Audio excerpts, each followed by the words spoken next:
Hey, this is Carla from the Butcher Babies. This is George Corpse Runner Fisher from Cannibal Corpse. Hey, this is Rex from Kill Devil Hill. It's Wednesday 13. This is Dad from Yellow Driving. This is Motorist from Quad. You're listening to Rabid Noise on Rabid Radio. Turn it up. Hello. Hey, Richard, how are you, man? I'm great. Yeah, man, it's great to talk to you again. How's things been with the band and stuff? Things are amazing. We're doing a lot of stuff. We got a brand new video coming out May 31st, which means maybe May 31st,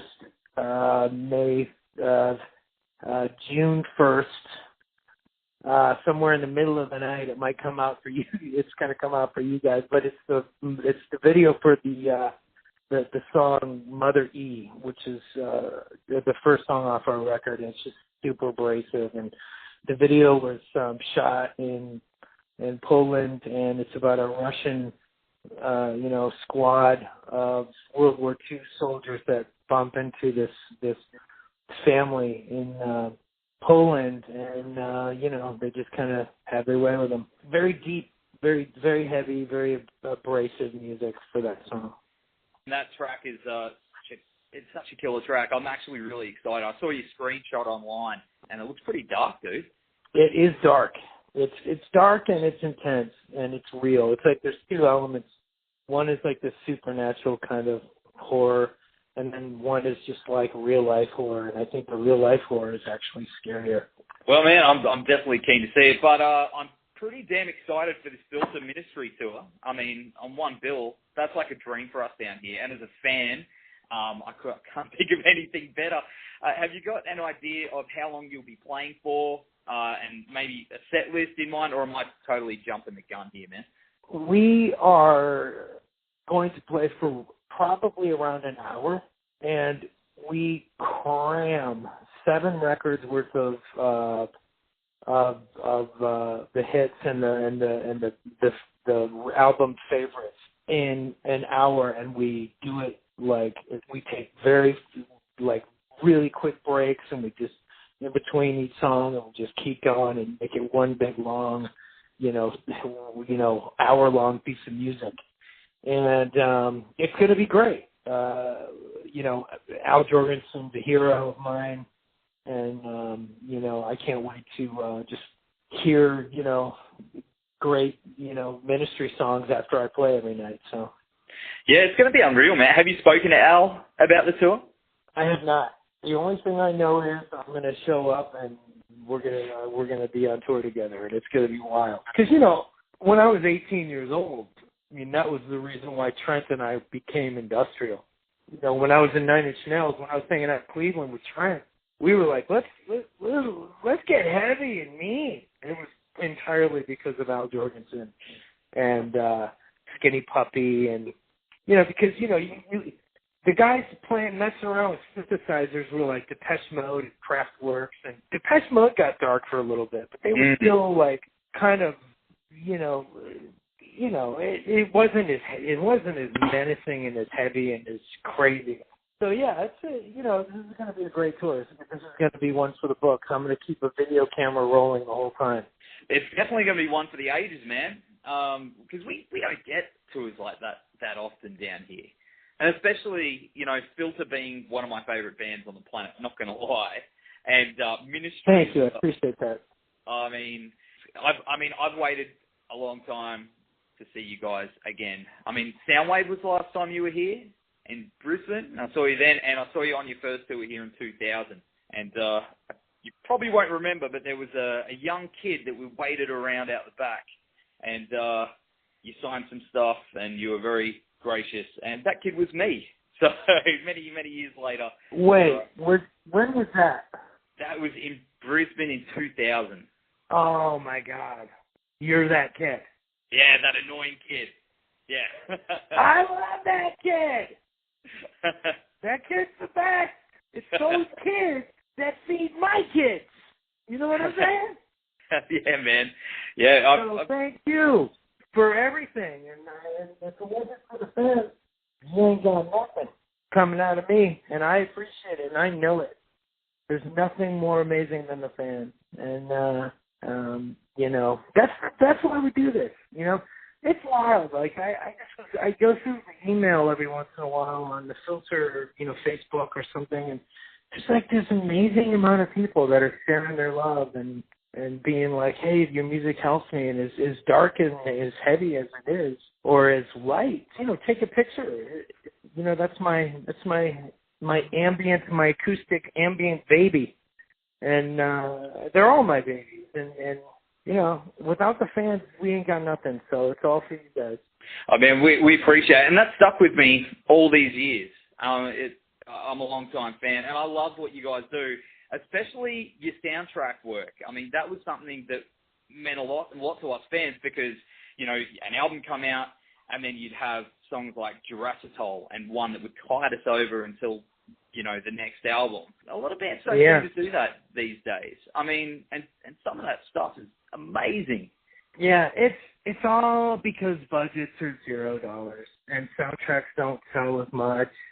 And it's really tough out there. It's not like the way it used to be where kids were like, I'm going to get this record and all of these songs, and this costs 15 pounds, and I'm going to own this. And, and you would have a $300,000 or $400,000 budget to make a record and like sit there and like work on it and disappear into it and craft it. And now it's like, it's a different energy because the technology has allowed everybody to make records quicker and faster, but there's also this other thing, there's, no pun intended, but there's not like the filter of like the record company.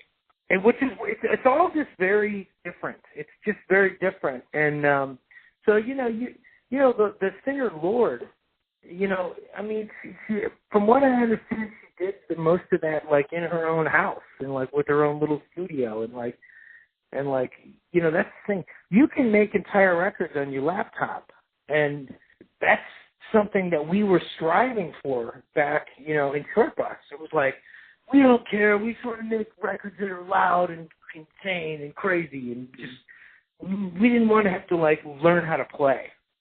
We didn't want to have to learn how to play. We were like, I just want to scream and play like D chords and just quick. And there's some of that energy in Skrillex. He's got that same thing. I just want to make it rock. I want to play the bass sound. I'm just going to make it rock. I just want it to be loud. And so all of that stuff is what is. So when it comes to soundtracks and stuff, the audience is like, maybe if Rihanna does it with Coldplay, we'll totally think about doing it. But like when it comes to like rock and roll and stuff like that, rock, like heavier rock, I don't know. It's a different energy now. It doesn't exist on top 40 or, it doesn't exist on that level. It's weird. I don't know. It is weird. I mean, some of the best soundtracks, the best albums, man, were like, like the Demon Knight soundtrack and stuff like that, which introduced all these kids to all these other bands, and I mean, our kids these days, they're not going to experience that, sadly. It's all online. The only thing I can say is it's there, but it's different. Rihanna, what is that song? She did the song for the Star Trek movie, and no one will remember that as much as they remember Sabotage, because it was the action sequence in the movie. But Rihanna served up one of the most elegant, amazing pieces of music I've ever heard. It's so gorgeous. I can't remember the name of the song, but I think it's like Into the Dark or something. It's just gorgeous. And so it's there. It's just the younger kids and the more slick kind of, pop singers are doing it. So, they're having their time. The pop singers are in charge right now. Katy Perry's in charge. Rihanna's in charge. Bieber's in charge. Those guys, let them do it. Let them do it. I mean, there was a time back in my day, we had, Ministry was in charge, and Al was in charge, and he was telling us what we could do, and we loved it. It's same with Chris Cornell, my friend who just passed away. Yeah, man. And he gave us Soundgarden, and that was that energy and grunge and alternatives, and I just don't know. And I love. It's just that seemed like the grunge and the industrial era, that music had a little bit more of like, we weren't talking about going to the club. We weren't talking about getting wasted and going to the club, and we were talking about drinking to like die. You know what I mean? Like, welcome to the fold. The DJ asked me back then, he's like, "Are you trying to drink yourself away?" And I'm like, I come in and I reek of booze, and I'm like, possibly wasted at the time, and I'm like, I think I am. And like, and how did that happen? Because our generation should have been as happy as hell. Yeah, and we were just like searching for more. And then 9/11 happened, and everyone needed to like be entertained. Everyone needed to go to like see U2 and go to church almost. But that's about as substantive as it got this last 20 years, is going to the U2 concert. It seems like a lot of the heavy metal is just like, let's just talk about comic books and horror comic books and stuff. I'm like, no. If we're going to be heavy, let's talk about Dylan Roof showing up at Mother Emanuel and killing 9 black people because they were black. Let's talk about white Christian terror afflicted on the black people in South Carolina, which is that's about as heavy as you can get. And that's what Mother E is about. Mother E is Mother Emanuel. It's the church that, because what does that sound like? I know what going to the clubs and I know what, like being, let's fall in love with Katy Perry. I got that. I got that with Katy, but there's not enough time and energy on trying to understand the phenomenon of just mass music. Like, what does that sound like? And why is it there? And are we thinking about it enough in our art? We see it in movies. We see it, but it's aliens in movies. It's comic books in movies. No one's talking about mass murder. Not the real stuff. You know what I mean? And that's the thing. The art is got to reflect what's going on in society. And, it's not. Rage Against the Machine, Soundgarden, Nirvana, 9 Inch Nails, Ministry. We were talking about what hurt. We were talking about the pain of like, God, I don't want to just punch a time clock. I want to work harder and become something and do something great as a culture. And now it's like everybody's just going, hey, I want to party, let's party, and we go to the club, and we go to, you know what I mean? And it's like, oh shit, I want substance. Like the Beatles. The Beatles brought it. John Lennon was like, hey man, I think we should talk about, serious shit. We should. I totally agree, man. I do think there are some bands out there that do as well. That have you heard of a band called Three Teeth? Three Teeth, yeah. Three Teeth, I haven't listened to. I heard one song and I was like, oh, it's KMFDM meets, something, meets trying to meet Ministry. If I want Ministry, I'll go to Ministry. I'm gonna, you know what I mean? I ain't gonna have some regurgitated stuff. I do like it. I like, all the young bands. I need the real deal if I'm gonna do it.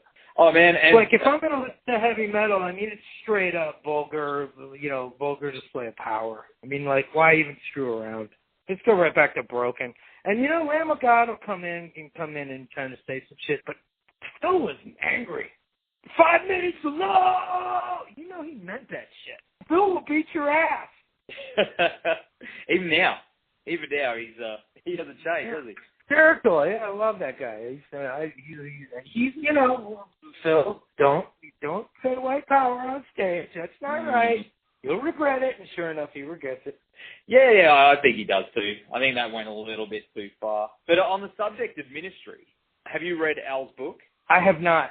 It's you know what? I'm going to read that on the plane on the way over. Oh, I highly recommend it. It's amazing. It's such a good book, and it gets pretty crazy.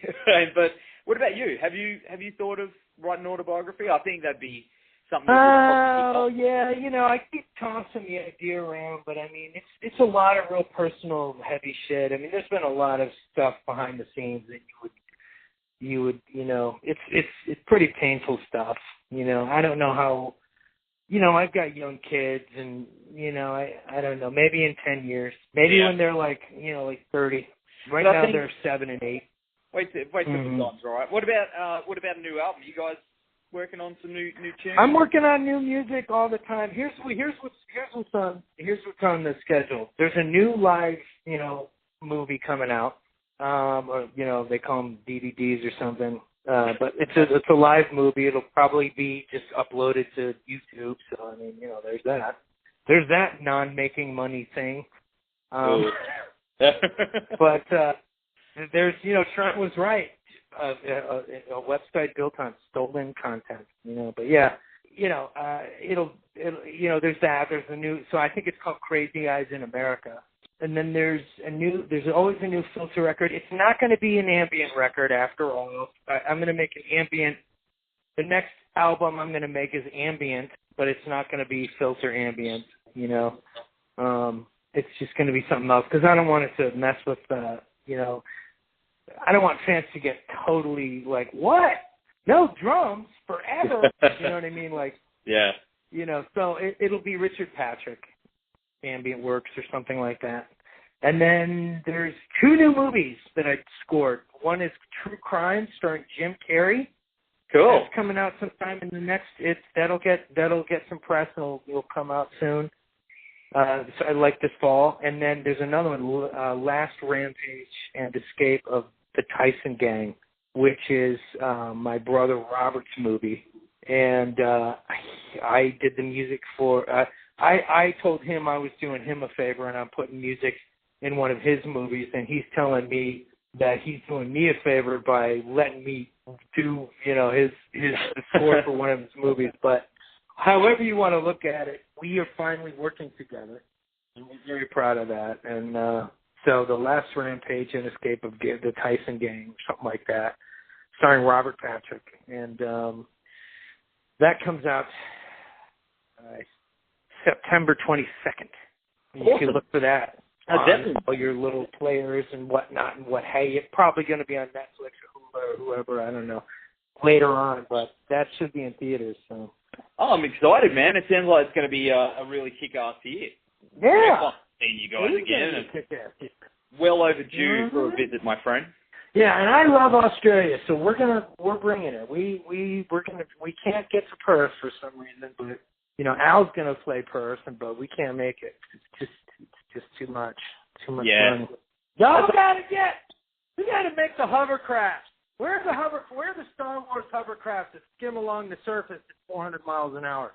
Where's that? Yeah, scientists. Yo, Elon! Stop fucking around with them solar panels and make a goddamn hovercraft. I agree. I definitely agree. We need some kind of, make for bands especially, with touring. I better let you go, dude. We'll see you in Brisbane. Yeah. But, all right, well, cool, man. Well, thank you so much for everything. I got to go, too. We'll talk soon. All right. Have a good day, brother. All right, you got it. See you, man. Bye-bye.